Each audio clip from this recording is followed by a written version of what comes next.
Good morning. My hair is hot pink. I am going to try to cook Jamie Oliver's gingerbread with pineapple topping, gingerbread cake. So let's see.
So let's go for Knit or Die Oz first.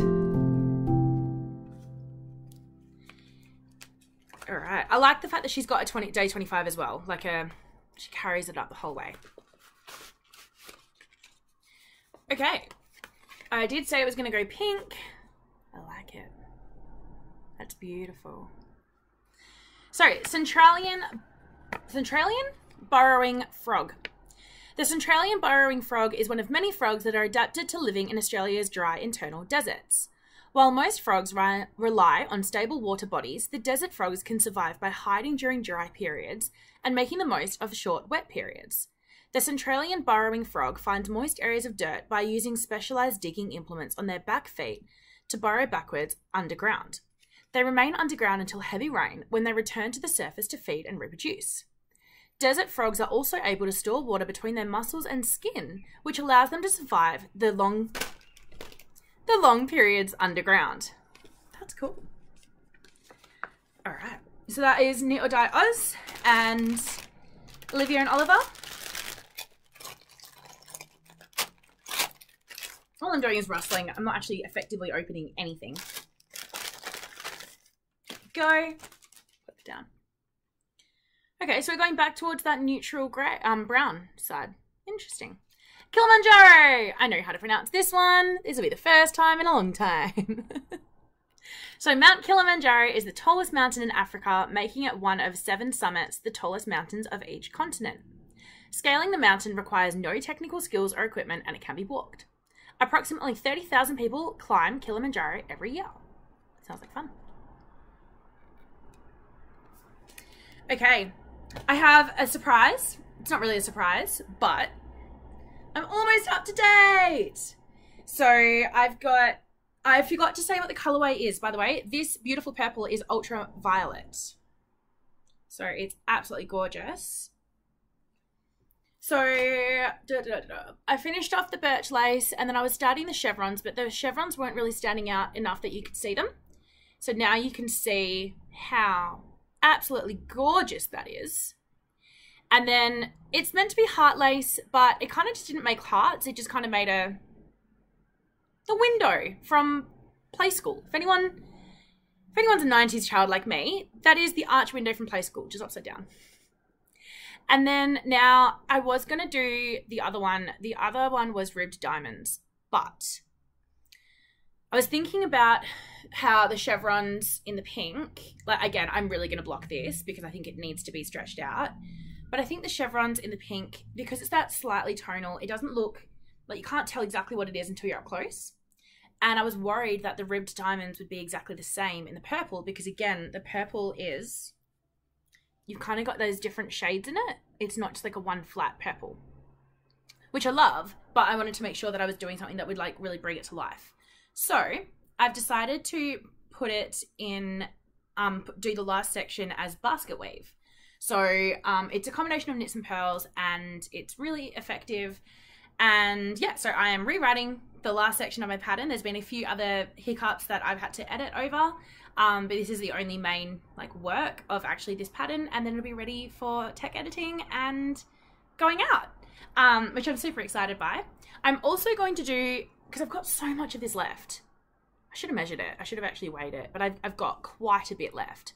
So I'm thinking of what I'm going to do to add to the end of this shawl, like to the back of it. What I'm thinking is doing a lace set up. So I'm thinking like literally a garter stitch lace. It'll be super easy. But doing it in short rows so it like builds out in here. So instead of building on each end, because I was trying to think about the wearability of it and it would just feel bulky. So I'm thinking of doing, yeah, like a short row build out and seeing how it goes. I might put a lifeline in though, so if I hate it, I can rip it out, because designing on the fly is always interesting. So yeah, had knit night last night with some of the other Australian podcasters. That was beautiful, and I really, really, really enjoyed it. I just want to say publicly, like, those girls, those women are so amazing. I've been going through a not so great time lately. There's been a lot from all angles. I've been trying to do my normal mechanisms. So I take anxiety medication. It literally saved my life. I can honestly say it, because who I was and who I became on anxiety medication is vastly different people. I make sure to take time for myself. Knitting literally is self-care for me. And yeah, like the whole reason why I was like, I'll be a designer is because I was doing it anyway. I just thought I'd publish my stuff. But whatever I do, I always knit for myself, and I always, like, everything I design is always something that I would wear or a gift for someone that I think is palatable for other people, you know? So yeah, like knitting is my self-care. It's my time alone. It's my relaxation. I'm finding now that the gym, weirdly, is nice. I don't know how long that'll last. But yeah, I've been struggling a bit and then trying to overcome my struggles. So that's helpful. And I'm just doing like all the small methods that I normally recommend. So I'm journaling. I am singing to music out loud, which I wasn't for a while. I'm listening to a lot more mindset podcasts. At the moment, there is one. oh my goodness, I've just found her and she's hilarious. It's The Law of Attraction Changed My Life. She's from the UK. She swears a lot, so massive content warning. But she's just so real and I really enjoy her. So things like that, like I'm taking a lot of time for myself at the moment and I'm excited to see these holidays, how much time I can take for myself and just reset, recharge, replenish, renew. Yeah, so that's been a bit behind the scenes. I'm sorry if I've been a bit more like down or low energy lately. It's just with everything going on, it's been really hard to be up. But I did want to say, so obviously tomorrow is Christmas and I will be here. I'll open up some Advents and then I will go, I'll go out with my family and then I'm thinking, I don't have much planned in the afternoon. So either I'll stay at mum's, or I might even just come back here and relax and read a book. I'm reading Serpent and Dove.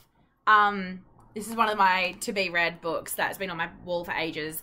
If you remember me bragging about my friend Kim and how just absolutely incredible and phenomenal she is, I messaged her, like, yeah, she messaged me and she was like, hey, I'm thinking of doing like another reread of Akatar, which is the Sarah J. Maas A Court of Thorns and Roses.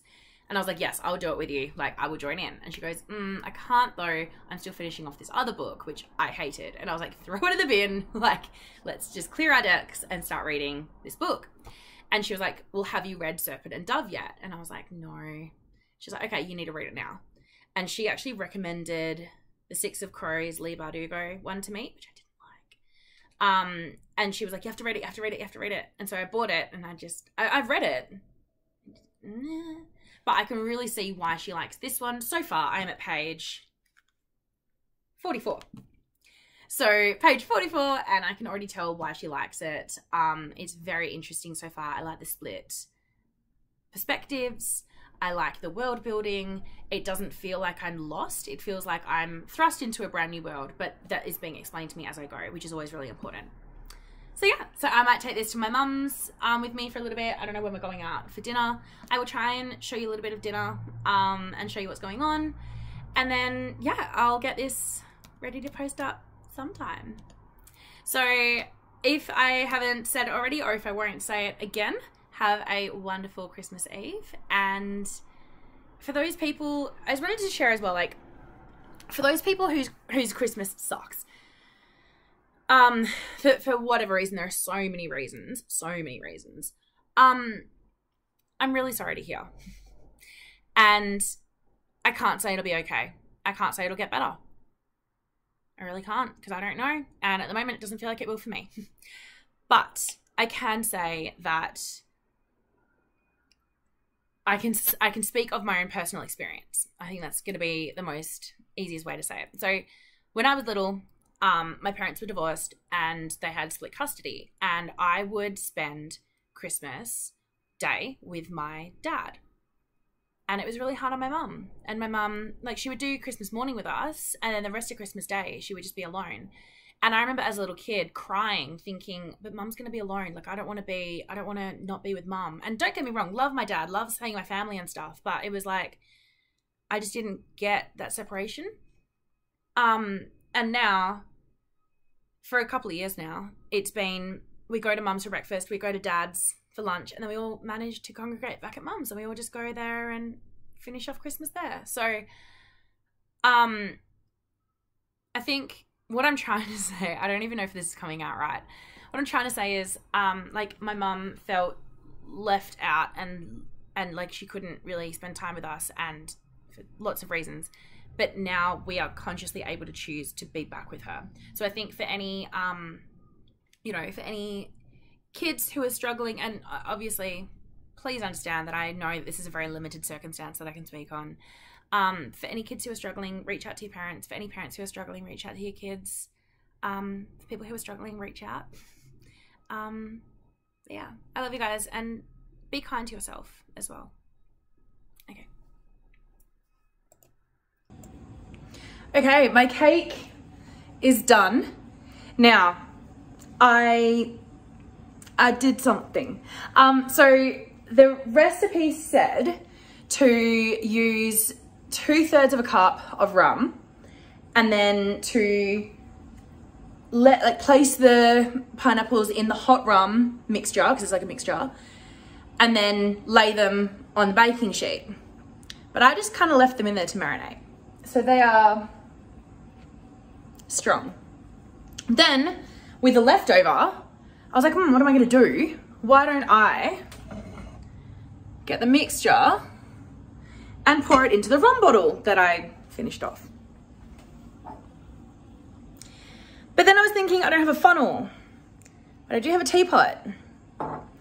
So if you can see, I've got rum sauce in a teapot, ready to pour it into the rum bottle to take to dinner tonight. She gonna be boozy. Okay, part 2 of the cooking journal for tomorrow. So I've got my, oh, it's quite warm, rum sauce here. It's starting to separate, but we'll shake it up, it'll be fine. And then I'm making a cucumber salad, which is like the easiest thing in the world, for tomorrow. So I've got my cucumbers, they're relatively thinly sliced. I kind of got a bit bored by the end of it. So you got slightly more chunky ones. I shouldn't have done that, now I can't talk.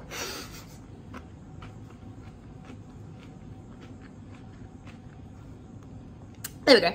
And what I do is I salt them and then I leave them. So they're in a sievie thingy, so that way all the juices can drip down underneath. I'm showing you, but then I'm looking at myself in the camera.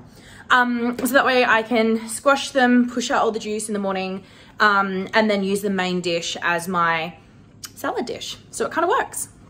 So I'll put you down for a second. You can stare at my ceiling. Hopefully I remember to cut it. Now, when I say I salt them, I really, can you see that? Yeah, I really salt them. I like a good amount of salt because I find that it really helps draw out all that water. And the last thing you want, like the day of, slightly wet cucumbers are fine, but the last thing you want are soggy cucumbers. So now I'm just gonna wrap it up, chuck it in the fridge, and open Advents with you. Still looking in the wrong place. It is technically Christmas Eve, but we're doing stockings.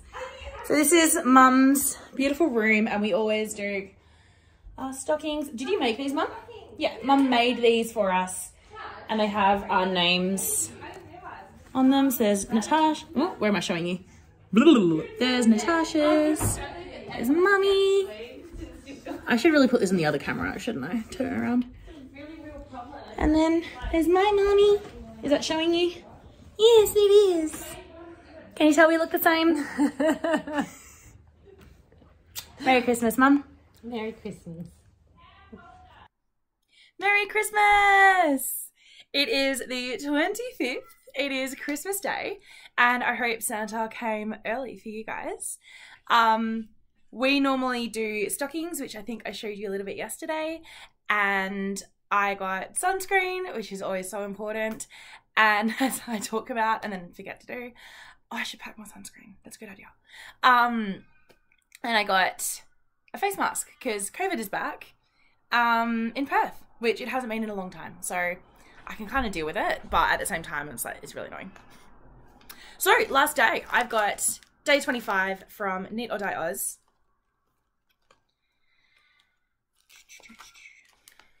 I'm really thinking about doing that mitered square cardigan with her stuff. I just need to think about, obviously I'm going to have to buy yarn for it as a contrast colour. I got a Freddo! I love Freddos. Oh, look at that coral colour. It's a bit less orange, more pink, but I think my hair's blowing it off. This is the mangrove crab. The mangrove crab is found in estuaries, rivers, and mangrove... Oi! No. So sorry. My cat has been in here for half an hour, and as soon as I close the door, he can't handle it. So the mangrove crab is found in estuaries, rivers, and mangrove ecosystems across Africa, Asia, and Australia. Psst. They are extremely important to the mangrove ecosystem as they are mainly herbivores, eating dead and decaying plant material. This is beneficial to the ecosystem as it recycles the chemicals, returning them to the water to be reabsorbed by the plants. Psst. Bigger crabs can also be cannibalistic, preying on smaller crabs during the molting process, when their tough exoskeleton is softer. It's a bit scary. What a fun colour. And, which I think is absolutely gorgeous, this I think it's a sock pouch, but it's so lovely. It says Australia National Park on it. It's a bag. It's hand sewn. How absolutely beautiful. So it'll fit like a good one skein project in here. It's for a size comparison to my head. Cat, seriously, give it up. Excuse me. Guess what? At my cat. Fine, I'll open the door. Do you want to go out? Come on. No, I'm not going out with you. Alright, we'll stand in the doorway then. And now he will probably cry to come back in, but that's okay. So I love this. I think it's absolutely beautiful. Thank you so much. And I hope you've really enjoyed the pictures and the information. I've really enjoyed finding out so much more about Australian animals I didn't even know about. So that's been really fun for me. I mean, there was no wombat, which is obviously my favourite, but I can live. And then this is from Olivia and Oliver. I might have sneak peeked yesterday just at the top before remembering the word self-control. I was going to say that I have self-control, but I don't. Before remembering the word self-control and putting it back. If I had self-control, I wouldn't have peeked.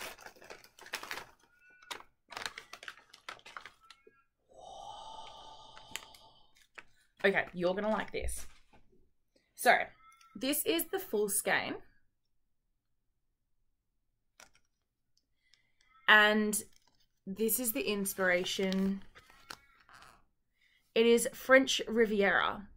The French Riviera is locally known as Côte d'Azur, with numerous artists and writers visiting in the 19th and 20th century. It says century, but I think she means century. The French Riviera has garnered a reputation of luxury. With its rich culture, blue waters, and limestone cliffs, Côte d'Azur draws millions of travellers from around the world each year. And that is absolutely, there we go, absolutely somewhere I want to visit. So look at just the quality and the speckling. I did see that she is thinking of doing another one next year. Honestly, this is the first time I'd ever come across their stuff. I think it was on Instagram and they were doing a Wanderlust and I was like, yep, that sounds like me. Let's get it. So I'd never actually experienced any of their stuff before. And oh my God, I'm going back for more. I was talking, we had knit night a few nights ago with the knit group, and we were talking about like who we would get for next year, like what advents we would get. And a couple of people said Daffodil Road, the Daffodil Road one, which is from Maddie from Mad About You. Fortune Yanko was another one mentioned, which I know Crystal from Crystal Knits has. And Mel from Down Under Dyer has one that a couple of people have. And yeah, I was saying that I am kicking myself for not getting Ash and Eve and whatnot. Their one, it's just, if you've been watching it on Instagram, you have to. It's so stunning. But now that I know that they're doing this one again, I'm going to get this one for next year. So already going to be spending money. But that's okay. I'll live. Maybe I'll do, I don't know. I was going to say something out loud, but then I'm going to get committed to it and I can't really commit to it. So, no. And look. Where are we? How freaking stunning is that? So this is a stitch marker from Terra Clay Handmade Earrings. And it's so delicate and so beautiful that I almost don't want to use it because I'm so rough on my things. So I might just leave it for now. And just admire the beauty of it because I don't want to destroy it. All right. Well, that's Christmas Advents done. I'm up to the same place on my main Woolen Works from yesterday because I haven't worked on it yesterday. But I'm loving it. Those colours, that like end colour. So I'm going to take this and this with me and finish it off. That is my goal for today. It is going to be 43 degrees and Dad is convinced we're all going to his and he doesn't have aircon, so I might die. I also, my mum drove yesterday, which as every knitter knows is the best time because then you can knit. And I got quite a bit more done on my side-to-side Allen cardi. Again, I'm always stopping in the middle of a row because it's just garter, so it doesn't matter. I was just starting the third colour, this one here, before, and now I'm almost done with the fourth colour. And just look at those colours. This is definitely one of my favourites. I absolutely adore it. If I try and go out of the way, can you see it better? I can't tell because I'm out of the way. Yeah, so I just love it. It makes me so happy. I'm gonna as well take this because you can never have too many projects, as everyone knows. My first ball is now smaller than my second ball, and this has got 4 colorways in it, so that's exciting. I'm also thinking that instead of doing 6 for the front and then only having 10 for the backs, I might do 5 for the front and then 12 for the back, just to make sure I've got enough room. So not that it matters yet, but when I get to it, it will. I have also, so last night was eventful in a whole lot of ways. A young driver who was not actually licensed and was unfortunately over the limit decided that our street, which is a main, like not a main street, but it's a busy, it connects 2 main roads, was the best one to go zooming down, clip the curb, and then Alex's car. So we were up at 2, swapping details, swapping insurance, all of that, chatting with a billion police officers. Oh my God. They were laughing. They were like, nah, there's nothing else happening, so we're all here. There's something exciting going on here. And the fireys came to flip the car. Like it was very, no one was hurt, which is the main thing, and which I am shocked at, because if you saw the car, I would have assumed that the person wouldn't be okay. So very, very grateful that they are okay. And this poor kid is going to learn a very, very valuable lesson, unfortunately, and a very expensive one too. So I was trying to put myself back to sleep, and one thing that I do is I think about my knitting. I don't know if anyone else is like this, but I sometimes struggle to sleep. I struggle to fall asleep. I struggle to like just zen down. And so I thought, well, hey, if I, what if I just focus on my knitting and like kind of breathe into that? And then, yeah, we'll see how I go. And so I did.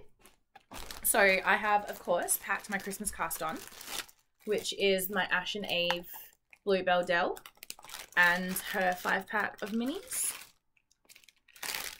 And I've got an idea. This is going to be all garter. These are going to be simple lace for like a 1 skein plus mini shawl. And I'm going to do it in a crescent shape, and these are going to be kind of off-centered, so on like the sides they're going to come in. And use short rows. So I'm going to short row kick at the moment, and I love them. I just love the opportunities for shaping. So that's my first one. Then I was thinking, and I know that I'm bringing all my projects, and I'm probably not going to even cast them on, but that's okay. I'm still going to wind them. I was thinking, I've got these beautiful ones from, which way do they go? But then they're upside down. I've got these ones from Wool and Works,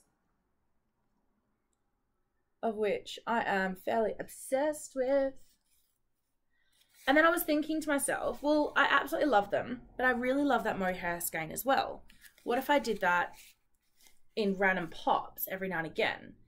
So I'm thinking I'm going to do, it'll be a big one. It'll be like a giant, as I see to it, I'll just add to it kind of thing. As I think of my ideas. I think I've got my Stitch Dictionary in my car, because I brought it to Mum's and then forgot to take it out of the car, so I'll bring it again. And look through I've got the Japanese one, so because I do want some simple garter. Again, I'm really loving the garter, but then also just like easy lace that is just going to be fun and something a little bit different. So I'm thinking of doing a 5 skein shawl, except kind of rotating the order a little bit so they'll all bleed into each other, hopefully, is the goal. And I've got ideas for how to do that. I'm just not yet sure how to do it. I've got ideas. I'm gonna make it work first. But yeah, so these are gonna be my my beautiful next shawl as well. So I've got to wind these, but I don't know if you ever get like this, but I'm so inspired by the thought of what I'm going to cast on that I just want to carry it around. Even if I don't get to cast it on today, I kind of don't want to not have them with me because I think they're so beautiful. So these are my extra projects that I'm bringing today. Yeah. And then I